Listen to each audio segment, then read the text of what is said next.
Hi, PRS healthy ಕುಕ್ಕಿಗೆ ಸ್ವಾಗತ. ಇವತ್ತಿನ recipe ಎಲ್ಲ ಬೀನ್ಸು, ಗೋರಿಕಾಯಿ, ಸೊಪ್ಪು, ಹೀರೆಕಾಯಿ ಎಲ್ಲ ಹಾಕಿ ಸೊಪ್ಪು ಸಾಂಬಾರು ಮಾಡೋದು ತೋರಿಸ್ತಾ ಇದ್ದೀನಿ. ಹೋದ ರೆಸಿಪಿನಲ್ಲಿ ಸೊಪ್ಪು ಅದು ಹಾಕ್ಬಿಟ್ಟು ಬಸ್ಸಾರು ಮಾಡಿ ತೋರಿಸಿದ್ದೀನಿ. ಈ ರೆಸಿಪಿನಲ್ಲಿ ಬೀನ್ಸು, ಹೆಸರು ಕಾಳು ಎಲ್ಲ ಹಾಕಿ ಹೋದ ರೆಸಿಪಿನಲ್ಲಿ ಬಸ್ಸಾರು ಮಾಡಿದ್ದೆ. ಈ ರೆಸಿಪಿನಲ್ಲಿ ಸೊಪ್ಪು ಸಾಂಬಾರು ಹೆಂಗೆ ಮಾಡೋದಂತ ತೋರಿಸ್ತಾ ಇದ್ದೀನಿ. ಇದರ ಐಟಮ್ಸ್ಗೆ ಇದಕ್ಕೆ ಬೇಕಂತ ಏನೇನು ಇಟ್ಟಿದ್ದೀನಿ ನೋಡ್ಕೊಳ್ಳಿ. ಅದಕ್ಕೆ ಬೇಕಾಗಿರೋಂಥ ಐಟಮ್ಸ್ ಎಲ್ಲನೂ. ಫಸ್ಟು ಚಿಕ್ಕದೊಂದು ಅರ್ಧ ಕಟ್ಟು ಸೊಪ್ಪು ತೊಳೆದ್ಬಿಟ್ಟು ಎಲ್ಲ ತೊಳೆದಿದ್ದೀನಿ. ಚಿಕ್ಕದಾಗಿ ಈ ಥರ ಕಟ್ ಮಾಡ್ಕೊಳ್ಳಿ. ಹೀರೆಕಾಯಿ, ಹುರುಳಿಕಾಯಿ, ಗೋರಿಕಾಯಿ ನೀವು ಬೇಕಂದರೆ ಇದೊಂದು ತೊಗರಿಬೇಳೆ ಹಾಕೇ ಸೊಪ್ಪು ಸಾಂಬಾರು ಮಾಡ್ಕೋಬೋದು. ಅಥವಾ ಇದೊಂದು ಹಾಕಿದ್ರೆ ಇಷ್ಟೂ ಹಾಕ್ಬಿಟ್ಟೆ ಏನು ಮಾಡಬೇಕಾದಿಲ್ಲ. ಇದರಲ್ಲಿ ಯಾವುದಾದ್ರೂ ಒಂದು ಹಾಕ್ಬಿಟ್ಟು ಬೇಳೆ ಜೊತೆಯಲ್ಲಿ ಸೊಪ್ಪು ಸಾಂಬಾರು ಮಾಡ್ಕೋಬೋದು. ನಮ್ಮನೇಲಿ ಇವತ್ತು ತರಕಾರಿ ಜಾಸ್ತಿ ಇದ್ದಿದ್ದರಿಂದ ಎಲ್ಲ ಸ್ವಲ್ಪ ಹಾಕ್ಬಿಟ್ಟು ತುಂಬ ಟೇಸ್ಟ್ವಾಗಿರುತ್ತೆ, ಸಖತ್ತಾಗೂ ಬರುತ್ತೆ ಅಂದ್ಬಿಟ್ಟು ಸ್ವಲ್ಪ ತೋರಿಸ್ತಾ ಇದ್ದೀನಿ. ಇವು 4 ಹಾಕ್ಬಿಟ್ಟೆ ಮಾಡ್ಕೋಬೇಕಂತ ಕನ್ಫ್ಯೂಸ್ ಮಾಡ್ಕೋಬೇಡಿ. ಇದರಲ್ಲಿ ಯಾವುದಾದ್ರೂ 1 ಅಥವಾ 2 ಹಾಕ್ಕೊಂಡು ಬೇಳೆ ಜೊತೆನಲ್ಲಿ ಹಾಕ್ಕೊಂಡು ಸೊಪ್ಪು ಸಾಂಬಾರು ಮಾಡ್ಕೋಬೋದು. ಇದು 4 ಇಟ್ಬಿಟ್ಟು ತೋರಿಸಿದ್ದೀನಿ. ಮತ್ತು ಈರುಳ್ಳಿ, ತೊಗರಿಬೇಳೆ, ಒಣಮೆಣಸಿನ್ಕಾಯಿ, ಕೊತ್ತಂಬರಿ ಸೊಪ್ಪು, ಸಾಸಿವೆ, ಉಪ್ಪು, ಬದನೆಕಾಯಿ, ಹುಣಸೆಹಣ್ಣು ಏನು ಜಾಸ್ತಿ ಬೇಕಾಗಿಲ್ಲ, ಅದಕ್ಕೆ ಬೆಳ್ಳುಳ್ಳಿ ಜೊತೆಯಲ್ಲೇ ತೋರಿಸ್ತಾ ಇದ್ದೀನಿ. ಬೆಳ್ಳುಳ್ಳಿ, ಹುಣಸೆಹಣ್ಣು ಇದಿಷ್ಟು ಹಾಕ್ಬಿಟ್ಟು ಸೊಪ್ಪು ಸಾಂಬಾರು ಹೆಂಗೆ ಮಾಡೋದಂತ ಹೇಳ್ಕೊಡ್ತೀನಿ, ನೋಡ್ಕೊಳ್ಳಿರಂತೆ ಬನ್ನಿ. ನೋಡಿ, ಫಸ್ಟು ಕುಕ್ಕರ್ಗೆ ತೊಗರಿಬೇಳೆ ಹಾಕ್ಕೊಂಬಿಡಿ. ನಿಮ್ಮ ಮನೇಲಿ ಎಷ್ಟು ಬೇಕೋ ಅಷ್ಟು ಜನ, ನಾನು ಪ್ರತಿ ಸಲ ಹೇಳ್ತೀನಿ ಜನ ಎಷ್ಟಿದ್ರೆ ಅಷ್ಟು. ನೆಕ್ಸ್ಟು ಹೀರೆಕಾಯಿ ಹಾಕ್ತಾಯಿದ್ದೀನಿ, ಹಾಕ್ಕೊಂಬಿಡಿ. ಪಲ್ಯ ತುಂಬ ಚೆನ್ನಾಗಿರುತ್ತೆ. ಬೀನ್ಸ್ ಹಾಕ್ತಾಯಿದ್ದೀನಿ, ನೋಡ್ಕೊಳ್ಳಿ. ಗೋರಿಕಾಯಿನೂ ಹಾಕ್ತಾಯಿದ್ದೀನಿ. ಇದಂತೂ ಸಖತ್ ಒಳ್ಳೆಯದು ಹೆಲ್ತ್ಗೆ. ಇದನ್ನು ಯಾರಾದರೂ ಎಲ್ಲಾದರೂ ಕಾಣಿಸಿದ್ರೆ ಬಿಸಾಕಬೇಡಿ, ತುಂಬ ಚೆನ್ನಾಗಿರುತ್ತೆ. ಸೊಪ್ಪು ಹಾಕ್ತಾಯಿದ್ದೀನಿ ನೋಡಿ. ಒಟ್ಟಿಗೆ ಸೊಪ್ಪು ಹಾಕ್ಕೊಂಬಿಡಿ.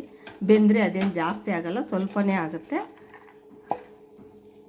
ಹಾಕ್ಕೊಂಬಿಟ್ಟು ಬದನೆಕಾಯಿನೂ ನೋಡಿ ಅದರೊಳಕ್ಕೇ ಹಾಕ್ಕೊಂಬಿಡಿ. 2 ಚಿಕ್ಕದು ಹಾಕಿದ್ದೀನಿ. ಒಂದು ಬದನೆಕಾಯಲ್ಲಿ 2 ಹೋಳು ಮಾಡ್ಕೊಂಡು ಹಾಕಿದ್ದೀನಿ. ಟೊಮೊಟೊ ಏನು ಬೇಕಾಗಲ್ಲ ಇದಕ್ಕೆ. ಮೆಣಸಿನ್ಕಾಯಿನೂ ಇದಕ್ಕೆ ಹಾಕ್ಕೊಂಬಿಡಿ. ಉಪ್ಪು ಎಷ್ಟು ಬೇಕೋ ಅಷ್ಟು ನೋಡ್ಕೊಂಡು ಹಾಕ್ಕೊಳ್ಳಿ. ನಾನಿಲ್ಲ ಅಂದಾದ್ಮೇಲೆ ಉಪ್ಪು ಹಾಕ್ತಾಯಿದ್ದೀನಿ.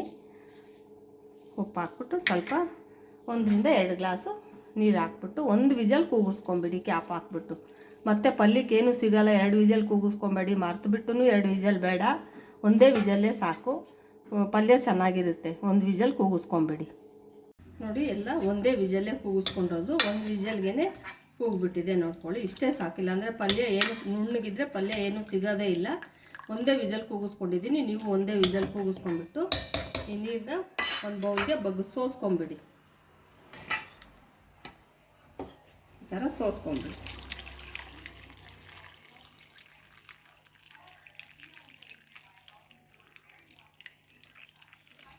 ನೋಡಿ, ಹುಣಸೆಹಣ್ಣು ತೊಳೆದು ಇಟ್ಕೊಂಡಿದ್ನಲ್ಲ, ಫಸ್ಟು ಹುಣಸೆಹಣ್ಣು ಈ ಥರ ಕಲಿಸ್ಕೊಂಬಿಡಿ. ಹುಳಿ ಎಷ್ಟು ಬೇಕೋ ಅಷ್ಟು ಹಾಕ್ಕೊಳ್ಳಿ. ಬೇಕಿದ್ರೆ ಒಂದು ಟೊಮೊಟೊನೂ ಹಾಕ್ಕೋಬೋದು. ನಾನು ಈ ಸೊಪ್ಪು ಸಾಂಬಾರಿಗೆ ಇದು ಟೊಮೊಟೊ ಹಾಕ್ಕೊಳ್ಳಲ್ಲ, ಬರೀ ಹುಣಸೆಹಣ್ಣು ಮಾತ್ರ ಹಾಕ್ಕೋತೀನಿ. ನೀವು ಬೇಕಾದ್ರೆ ಟೊಮೊಟೊ ಬೇಯಿಸ್ಬಿಟ್ಟು ಒಂದು ಟೊಮೊಟೊನೂ ಕಿವುಚ್ಕೋಬೋದು. ಹುಣಸೆಹಣ್ಣು ಬೇಡ ಅಂದವರು ಒಂದು ಟೊಮೊಟೊನೂ ಕಿವುಚ್ಕೋಬೋದು. ನೋಡಿ, ಬದನೆಕಾಯಿ ಬೇಯಿಸ್ಕೊಂಡಿದ್ನಲ್ಲ, ತುಂಬ ಟೇಸ್ಟ್ ಇರುತ್ತೆ, ಸಖತ್ತಾಗಿರುತ್ತೆ. ಬದನೆಕಾಯಿ ಹಾಕ್ಬಿಟ್ಟು ಸೊಪ್ಪು ಸಾಂಬಾರು ಮಾಡಿಕೊಂಡ್ರೆ ತುಂಬ ಚೆನ್ನಾಗಿರುತ್ತೆ. ನೋಡಿ, ಬದನೆಕಾಯಿನೂ ಇದಕ್ಕೆ ಕಲಿಸ್ಕೊಂಬಿಡಿ. ಲಾಸ್ಟಲ್ಲಿ ಬೆಳ್ಳುಳ್ಳಿನೂ ಕೊತ್ತಂಬರಿ ಸೊಪ್ಪು ಚೆನ್ನಾಗಿ ಜಜ್ಕೊಂಡಿದ್ದೀನಿ. ಈ ಥರ ನುಣ್ಣು ಜಜ್ಕೊಂಬಿಟ್ಟು ಅದನ್ನು ಕಲಿಸ್ಕೊಂಬಿಡಿ. ಸ್ವಲ್ಪ ಹಸಿ ಈರುಳ್ಳಿ ಹಾಕ್ಬಿಡಿ. ಹಸಿದೇ ಹಾಕ್ಕೊಂಬಿಡಿ. ನೋಡಿ, ಒಂದು ಸ್ವಲ್ಪ ಮಾತ್ರ ಹಾಕ್ಕೋತಾ ಇದ್ದೀನಿ. ಹಸಿ ಈರುಳ್ಳಿನೂ ಅದಕ್ಕೆ ಹಾಕ್ಕೊಂಬಿಡಿ. ಲಾಸ್ಟಲ್ಲಿ ಮೆಣಸಿನ್ಕಾಯಿ ಎಷ್ಟು ಒಂದು 2-3 ಮೆಣಸಿನ್ಕಾಯಿ ಅದಕ್ಕೆ ಹಾಕ್ಬಿಟ್ಟು ಚೆನ್ನಾಗಿ ಕಲಿಸ್ಬಿಡಿ. ನೋಡಿ, ಹಾಕ್ತಾಯಿದ್ದೀನಿ, ಕಲಿಸ್ಬಿಡೋಣ. 3-4 ಮೆಣಸಿನ್ಕಾಯಿ ಹಾಕ್ಕೊಂಡಿದ್ದೀನಿ, ಕಲಿಸ್ಬಿಡೋಣ. ನೋಡಿ, ಇಷ್ಟು ಕಲಸಾದ್ಮೇಲೆ ಲಾಸ್ಟಲ್ಲಿ ಏನು ಬೀನ್ಸು, ಸೊಪ್ಪು ಎಲ್ಲ ಇದೆಯಲ್ವ, ಅದ್ರ ಒಗ್ಗರಣೆ ತೆಗೆದು ಇದಕ್ಕೊಂದು ಸ್ವಲ್ಪ ಹಾಕ್ಬಿಟ್ಟು ಪಲ್ಯ ಒಗ್ಗರಣೆಗೆ ಹಾಕೋದು ತೋರಿಸ್ತೀನಿ, ನೋಡ್ಕೊಳ್ಳಿ. ನೋಡಿ, ಒಂದು 3-4 ಸ್ಪೂನು ಎಣ್ಣೆ ಹಾಕಿದ್ದೀನಿ ಪಲ್ಯಕ್ಕೆ ಒಗ್ಗರಣೆಗೆ. ಊರಿ ಯಾವಾಗಲೂ ಮೀಡಿಯಮಲ್ಲಿ ಇಟ್ಕೊಳ್ಳಿ ಒಗ್ಗರಣೆ ಹಾಕೋವಾಗ. ಸಾಸಿವೆ ಹಾಕ್ತಾಯಿದ್ದೀನಿ. ಸಾಸಿವೆ ಸಿಕ್ಕಿದ ತಕ್ಷಣ ಈರುಳ್ಳಿ, ಮೆಣಸಿನ್ಕಾಯಿ ಪಲ್ಯಕ್ಕೆ ಹಾಕ್ತಾಯಿದ್ದೀನಿ, ನೋಡ್ಕೊಳ್ಳಿ. ಈರುಳ್ಳಿ ಸ್ವಲ್ಪ ಜಾಸ್ತಿನೇ ಹಾಕ್ಕೊಳ್ಳಿ. ಪಲ್ಯಕ್ಕೆ ಈರುಳ್ಳಿ ಜಾಸ್ತಿ ಇದ್ರೇ ಟೇಸ್ಟ್ ಚೆನ್ನಾಗಿರುತ್ತೆ, ತುಂಬ ಚೆನ್ನಾಗೂ ಬರುತ್ತೆ. ರೊಟ್ಟಿಗಾಗಲಿ ಪಲ್ಯಕ್ಕಾಗಲಿ ಈರುಳ್ಳಿ ಜಾಸ್ತಿ ಹಾಕೊಂಡ್ಬಿಟ್ಟು ಟೇಸ್ಟ್ ತುಂಬ ಚೆನ್ನಾಗಿರುತ್ತೆ. ಸ್ವಲ್ಪ ಒಂದು 2-3 ನಿಮಿಷ ಫ್ರೈ ಮಾಡ್ಕೊಳ್ಳೋಣ. ನೋಡಿ, ಈರುಳ್ಳಿಗೆ ಒಂದೇ ಒಂದು ಚಿಟಿಕೆ ಉಪ್ಪು ಹಾಕ್ಕೊಂಬಿಡಿ, ಬೇಗ ಬೇಯುತ್ತೆ. ಮತ್ತು ಈರುಳ್ಳಿಗೆ ಉಪ್ಪು ಅಂಟಿದ್ರೂ ತಿನ್ನೋವಾಗ ಚೆನ್ನಾಗಿರುತ್ತೆ ಟೇಸ್ಟಿಯಾಗಿ. ಅದಕ್ಕೆ ಸ್ವಲ್ಪ ಉಪ್ಪು ಹಾಕ್ಕೊಂಡು ತಿರುಗಿಸ್ಕೊಳ್ಳಿ, ಫ್ರೈ ಮಾಡ್ಕೊಂಬಿಡಿ ಚೆನ್ನಾಗಿ. ನೋಡಿ, ಇದನ್ನು ಒಗ್ಗರಣೆ ಹಾಕ್ಕೊಂಡಿರ್ತೀವಲ್ವ, ಈರುಳ್ಳಿ ಇಷ್ಟೇ ಬೇಯಿಸ್ಕೊಳ್ಳಿ, ಜಾಸ್ತಿ ಫುಲ್ಲು ಫ್ರೈ ಮಾಡ್ಕೊಬೇಡಿ. ಪಲ್ಯದಲ್ಲಿ ಸ್ವಲ್ಪ ಗರಿ ಅಂದರೆ ಚೆನ್ನಾಗಿರುತ್ತೆ. ನಿಮ್ಗೆ ಎಷ್ಟು ಬೇಕೋ ಅಷ್ಟು ಫ್ರೈ ಮಾಡ್ಕೊಳ್ಳಿ. ನೋಡಿ, ಇಷ್ಟು ಫ್ರೈ ಮಾಡ್ಕೊಂಡೋದನ್ನ ಸ್ವಲ್ಪ ನಾನು ಸೊಪ್ಪಿನ ಹೆಸರು ಸಾಂಬಾರಿಗೆ ಸ್ವಲ್ಪ ತೆಗೆದಾಕ್ತಾಯಿದ್ದೀನಿ. ಮಿಕ್ಕಿದ್ದಕ್ಕೆ ಹಾಕ್ಕೊಂಬಿಡೋಣ. ನೋಡಿ, ಬೆಂದಿದೆ. ಅಷ್ಟು ಬೆಂದಿದ ತಕ್ಷಣ ನೋಡಿ, ಇದು ಬೀನ್ಸು, ಸೊಪ್ಪು, ಗೋರಿಕಾಯಿ, ಹೀರೆಕಾಯಿ ಎಲ್ಲ ಫುಲ್ಲು ಅದಕ್ಕೆ ಹಾಕ್ಕೊಂಡ್ಬಿಟ್ಟು ಚೆನ್ನಾಗಿ ತಿರುಗಿಸ್ಕೊಂಬಿಡೋಣ.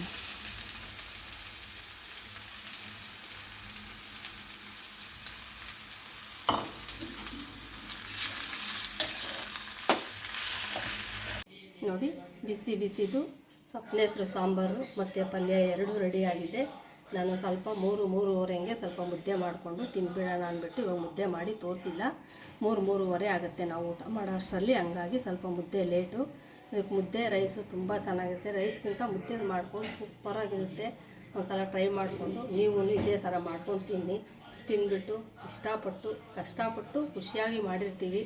ನೀವು ಇಷ್ಟಪಟ್ಟು ಖುಷಿಯಾಗಿ ನೋಡಿಬಿಟ್ಟು ಹೇಗಿತ್ತು ಅಂತ ಹೇಳಿ ಲೈಕ್ ಮಾಡಿ, ಶೇರ್ ಮಾಡಿ, ಸಬ್ಸ್ಕ್ರೈಬ್ ಆಗೋದು ಮರಿಬೇಡಿ. ಸಬ್ಸ್ಕ್ರೈಬ್ ಆಗಿ ಸಪೋರ್ಟ್ ಮಾಡಿ. ಮತ್ತೊಮ್ಮೆ ಹೇಳ್ತೀನಿ, ಇನ್ನೊಂದು ಸಲ ಹೇಳ್ತೀನಿ, ಸಬ್ಸ್ಕ್ರೈಬ್ ಆಗೋದು ಮರಿಬೇಡಿ, ಸಪೋರ್ಟ್ ಮಾಡಿ. Okay, bye, thank you.